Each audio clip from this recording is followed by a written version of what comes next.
Shalom, Bapak Ibu yang dikasihi Tuhan. Selamat pagi. Kita mendengarkan firman Tuhan dan sebelumnya mari kita bersatu di dalam doa. Bapa yang berada dalam kerajaan surga, terima kasih kami bersyukur Tuhan atas perlindungan-Mu di malam hari hingga Kau bangunkan kami pada pagi hari ini dalam keadaan sukacita. Bapa, pada pagi hari ini kami mengundang Tuhan masuk ke dalam hati kami. Berbicara Kau Tuhan melalui firman-Mu di pagi hari ini, agar firman-Mu itu menjadi suluh buat hidup kami, buat perjalanan kami di hari ini Tuhan. Bapa, kami siap untuk mendengarkan di dalam nama Tuhan Yesus kami berdoa. Amin. Baik, Bapak, Ibu, Saudara-saudari yang saya kasihi, di hari Sabtu, di weekend ini, kita akan mendengar firman Tuhan dengan judul Berkat dan Laknat. Berkat dan laknat. Sebagai landasan firman Tuhan, diambil dari Galatia 3 ayat 13. Kristus telah menebus kita dari hukum Taurat dengan jalan menjadi kutuk karena kita. Sebab ada tertulis, terkutuklah orang yang digantung di kayu salib. Galatia 3 ayat 13. Dia kena kanker, pasti banyak dosanya. Musibah menimpa negara itu pasti karena Tuhan murka. Bencana, penyakit, dan kegagalan adalah hukuman Tuhan. Apakah dalam Alkitab terdapat pandangan seperti itu di atas? Jawabannya iya, dan juga jawabannya tidak. Jadi ada beberapa memang menurut Alkitab sesuai dan ada beberapa yang juga bisa terjadi tidak sesuai. Mari kita belajar bersama. Ada beberapa kitab dalam firman Tuhan yang mengandung pandangan seperti ini, yaitu pandangan bahwa jika kita melakukan yang jahat, maka Tuhan akan memberikan hukuman buat kita. Itu diambil dari Ulangan, Yosua, Hakim-Hakim 1 dan Hakim-Hakim 2, Samuel 1 dan 2, dan 1 dan 2 Raja-Raja, serta bagian-bagian dari kitab Amsal dan Mazmur.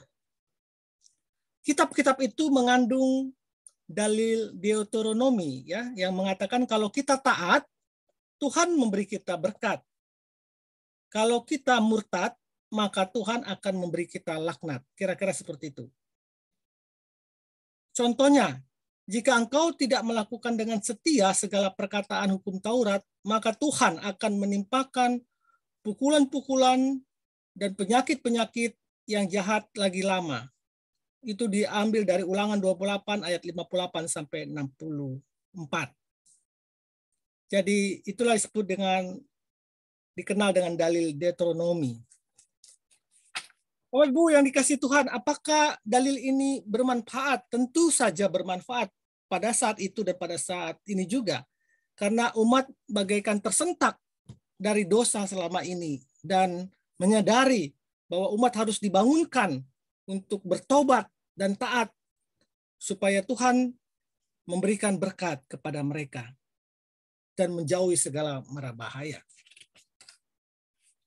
Namun dalam kenyataannya atau dalam aplikasi sehari-hari tidak selalu berjalan sesuai dengan dalil ini ya.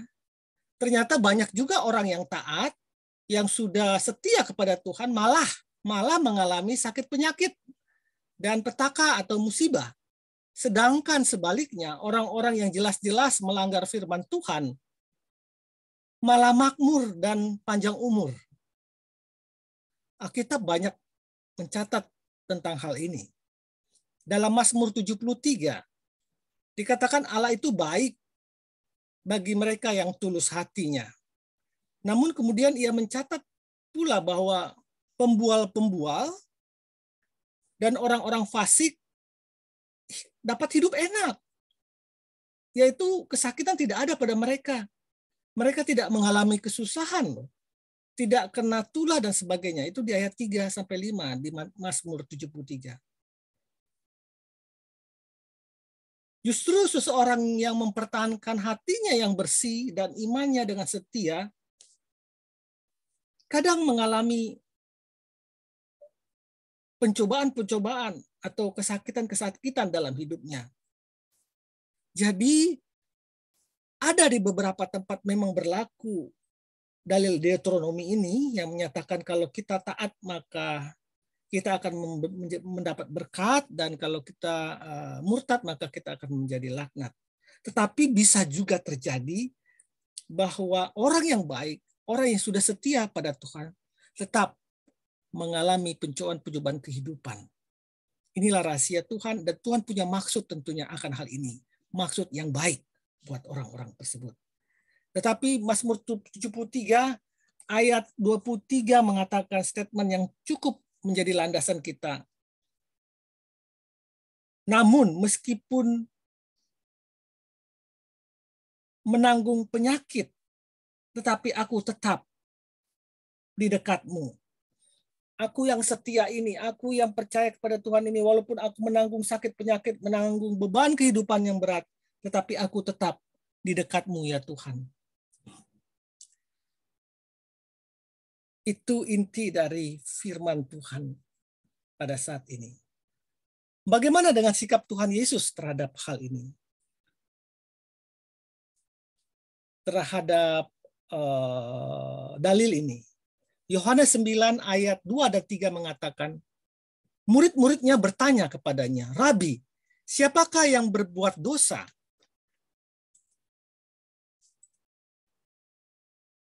Orang ini sendiri atau orang tuanya? Jadi statement ini pada waktu mereka melihat seorang yang buta ya. Murid-muridnya melihat orang yang sudah buta, tidak bisa melihat. Murid-muridnya bertanya kepadanya, Rabi, kepada Tuhan, siapakah yang berbuat dosa? Orang ini sendiri atau orang tuanya? Sehingga dia dilahirkan buta. Secara tegas, Yesus menjawab, bukan dia dan juga bukan orang tuanya. Tetapi karena pekerjaan-pekerjaan Allah harus dinyatakan di dalam dia. Bapak Ibu yang dikasihi Tuhan, renungan kita pada pagi hari ini mau menyatakan kepada kita tidak selalu melulu orang yang benar, orang yang setia kepada Tuhan, orang yang dengar-dengaran kepada Tuhan selalu mendapat berkat. Kadang-kadang bisa juga terjadi mereka yang setia kepada Tuhan, mereka yang dengar-dengaran Tuhan, mengalami musibah, mengalami pukulan-pukulan hidup, mengalami sakit penyakit dalam hidupnya. Mengapa hal ini terjadi? Sedangkan orang-orang yang fasik tadi di dalam firman Tuhan, orang-orang yang tidak setia kepada Tuhan, justru tambun-tambun, makmur-makmur, dan sehat-sehat. Bapak Ibu, saya mau mengatakan, seperti langit dan bumi, demikianlah rancanganku dengan rancanganmu. Manusia hanya melihat yang di depan, tetapi Allah mampu melihat sampai akhir dari kehidupan ini. Sehingga dia tahu yang terbaik buat umatnya yang setia. Walaupun mereka ditimpa sakit penyakit, itu membuat mereka semakin militan kepada Tuhan, semakin berserah kepada Tuhan, dan Tuhan punya rancangan terindah buat mereka. Yang diminta dari mereka adalah iman, kesabaran mereka, dan penyerahan diri kepada Tuhan. Rabi, kenapa orang ini buta? Karena kesalahan dia atau kesalahan orang tuanya? Karena konsep murid-muridnya masih diselimuti oleh orang yang sakit itu berarti karena dosa. Tidak, Yesus mengatakan itu. Tidak selalu seperti itu. Memang harus dia buta karena ada hal-hal yang mau Tuhan kerjakan buat dia. melalui kecacatan mentalnya, melalui pekerjaan-pekerjaan Allah, melalui dia pekerjaan-pekerjaan Allah akan dinyatakan. Entah itu orang melihat orang buta ini tetap setia dalam keadaan butanya menjadi kesaksian buat orang lain, entah orang buta ini tetap berbuat jujur, takut akan Tuhan walaupun dia buta, itu menjadi kesaksian buat orang lain. Entah apapun itu rancangan Tuhan buat mereka adalah besar. Bahwa pekerjaan-pekerjaan Allah harus dinyatakan buat mereka. Jadi Bapak Ibu yang dikasih Tuhan, kalau engkau menghadapi, sudah setia, sudah takut pada Tuhan, sudah dengar-dengaran pada Tuhan, dan kau menerima sakit penyakit, jalanilah itu, dan tetaplah dekat di dalam Tuhan. Ada maksud Tuhan tertentu buat dirimu. Yang penting kau tetap setia. Allah Maha Kuasa. Allah Maha Tahu. Allah Maha Bijaksana. Nantikan sesuatu hal yang kau dapat. Nilai yang mahal yang Tuhan berikan kepadamu. Jadi Bapak, Ibu, saudara-saudari yang saya kasih. Apapun masalahmu, apapun penyakitmu, tetaplah setia di dalam Tuhan. Dan Tuhan pasti akan memperhitungkan hal-hal itu. Pasti. Tidak akan luput satu hal pun dari pemantauan Sang Allah, Sang Ilahi itu. Tuhan Yesus memberkati. Selamat weekend. Amin. Amin.